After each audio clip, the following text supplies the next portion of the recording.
Hello बच्चों, कैसे हो। उम्मीद करती हूँ आप सब ठीक होंगे। चलिए आज हम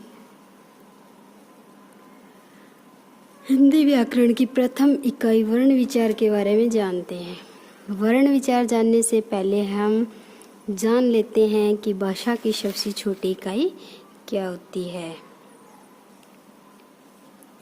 वर्ण विचार। तो सबसे पहले हम जान लेते हैं कि भाषा की सबसे छोटी इकाई क्या होती है। तो भाषा की सबसे छोटी इकाई क्या होती है? ध्वनि।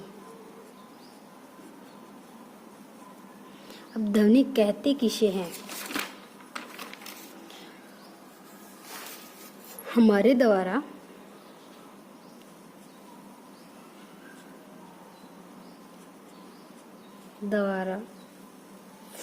निकाली गई आवाज को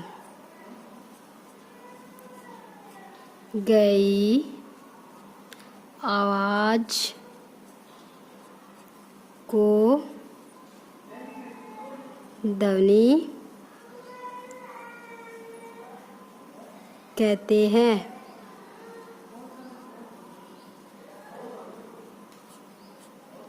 ध्वनि भाषा की सबसे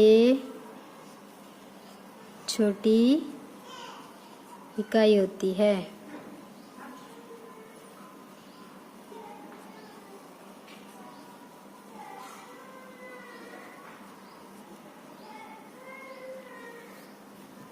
जैसे क हमने बोल दिया तो ये एक ध्वनि है। जब हम इसको लिख देंगे तो ये क्या बन जाएगा? वर्ण बन जाएगा। ख हमने बोल दिया तो ये एक ध्वनि है। अगर इसको लिख देंगे तो क्या बन जाएगा? वर्ण बन जाएगा। तो अब देखिए वर्ण किसे कहते हैं। जब ध्वनि को लिखित रूप दे दिया जाए, लिखित रूप दे दिया जाए तो उसे वर्ण कहते हैं। जैसे हमने कै बोला तो ये एक ध्वनि है, और जब हमने इसको लिख दिया तो क्या बन गया? वर्ण बन गया। ए बोला तो ध्वनि है, लिख दिया तो वर्ण बन गया। इसी प्रकार हिंदी वर्णमाला में कुल 44 वर्ण माने गए हैं। कुल 44 वर्ण माने गए हैं, जिसमें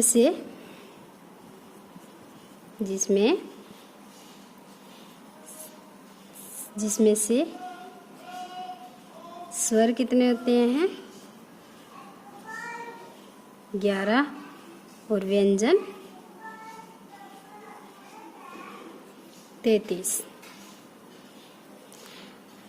अब देखिए ध्वनि को बोला, किसी ध्वनि को बोला और जब ध्वनि को लिख दिया तो वर्ण बन गया, और वर्ण प्लस वर्ण मिलके क्या बनते हैं? वर्ण प्लस वर्ण मिलके क्या बनते हैं? शब्द बनते हैं। देखिए कैसे।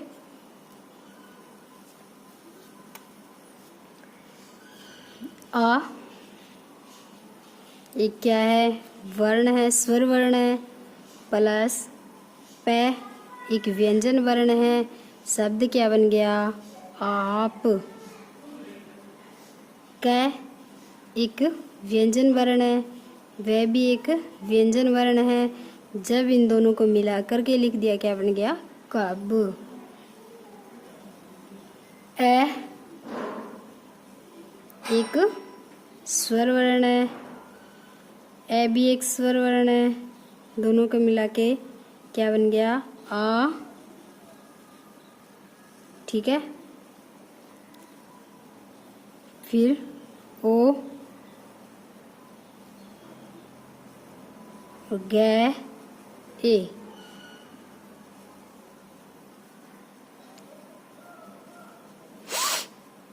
तो क्या शब्द बन गया? आ, ओ, गे के की मात्रा आओगे। अब इन तीनों शब्दों को मिलाएंगे तो किस चीज़ का निर्माण हो जाएगा? वाक्य का निर्माण हो जाएगा। आप कब आओगे? तो ये क्या बन गया? एक पूरा वाक्य बन गया। जब बहुत सारे वाक्य मिल जाते हैं तो किस चीज़ का निर्माण हो जाता है? काव्य का निर्माण हो जाता है। अनेक वाक्य मिल करके, इसी प्रकार अनेक वाक्य मिलकर ही काव्य का निर्माण करते हैं।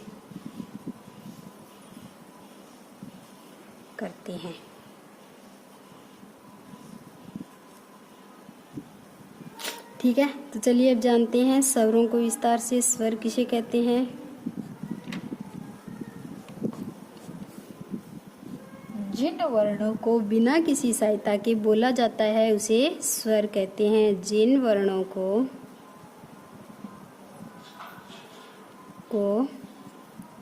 बिना किसी अन्य वर्ण की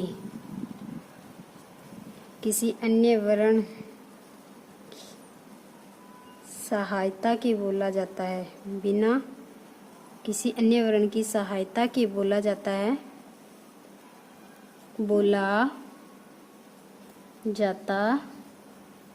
है, उसे स्वर कहते हैं।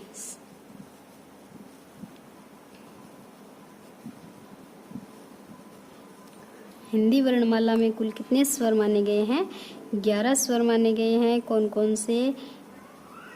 ए, आ, ई, उ,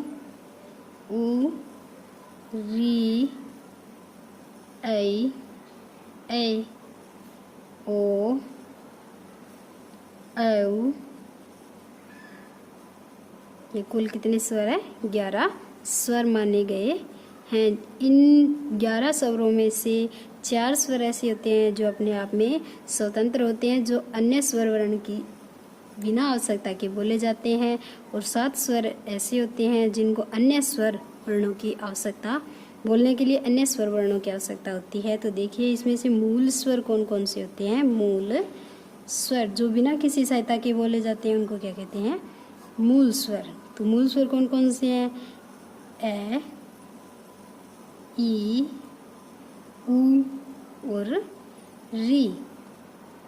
और 7 इसमें से दीर्घ स्वर होते हैं। ये 7 इसमें से दीर्घ स्वर होते हैं जिनको विशेषकर किसकी सहायता से बोला जाता है? अन्य स्वरों की सहायता से बोला जाता है। जैसे आ, बड़ी ई, उ, ए, ओ, औ। देखिए आ किस से बना होता है? ए प्लस ए। अब ई प्लस ई, उ प्लस उ, ए प्लस ई, और ऐ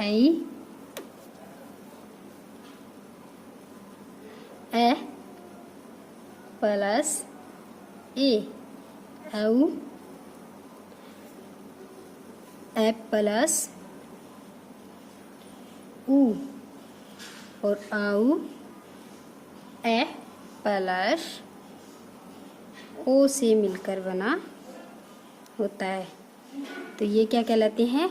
दीर्घ स्वर कहलाते हैं, और ये 4 मूल स्वर कहलाते हैं। कुल कितने हो गए? 11 स्वर। अब देखिए व्यंजन वर्ण। हिंदी वर्णमाला में कुल कितने व्यंजन वर्ण माने गए हैं? 33 व्यंजन वर्ण माने गए हैं। तो देखिए व्यंजन वर्ण किन्हें कहते हैं?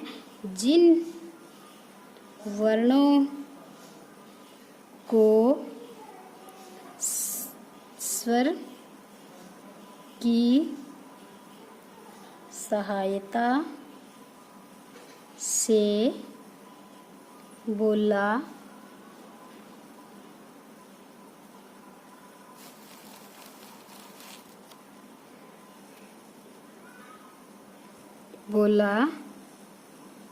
जाता है उसे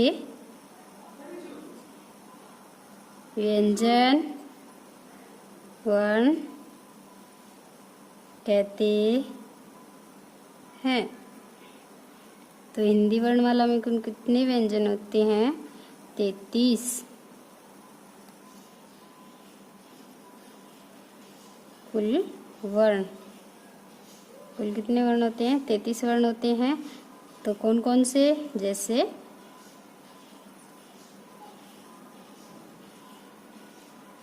क, ख, ग आदि। तो इसमें से कुछ 25 वर्ण है वो स्पर्श व्यंजन होते हैं। स्पर्श व्यंजन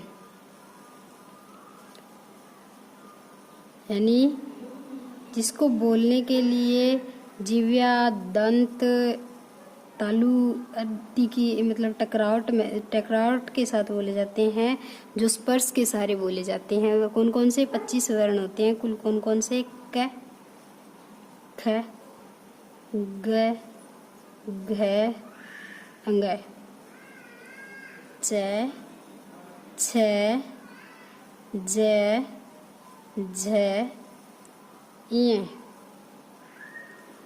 ट, ठ, ड, ढ, ण, ट, थ, द,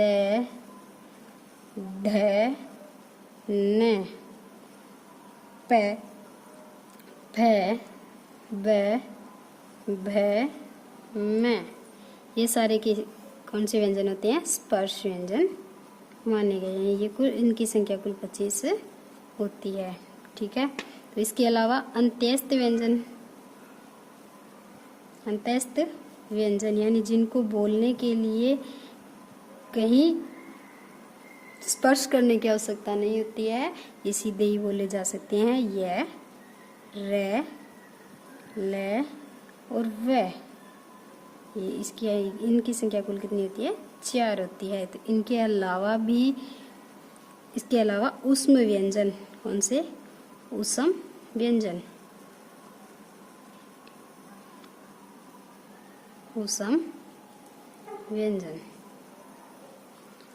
श, श, स, है। ये 4 होते हैं ऊष्म व्यंजन। कुल कितने हो गए? 33। ऊष्म यानी इनको बोलने के लिए मुख के अंदर थोड़ा कंपन सा महसूस होता है, मुख में थोड़ा सा कंपन महसूस होता है, तो इसे क्या कहते हैं? इसीलिए इसको क्या कहा गया है? ऊष्म व्यंजन कहा गया है। जैसे स, श, स, है, इनको थोड़ा दबाव के साथ बोला जाता है, तो ये क्या कहलाते हैं? ऊष्म व्यंजन कहलाते हैं। बाकी इनके अलावा 4 संयुक्त व्यंजन भी होते हैं। संयुक्त व्यंजन भी होते हैं। श, त्र, ज्ञ, ध और श। इनके बारे में अगले वीडियो में जानेंगे। धन्यवाद।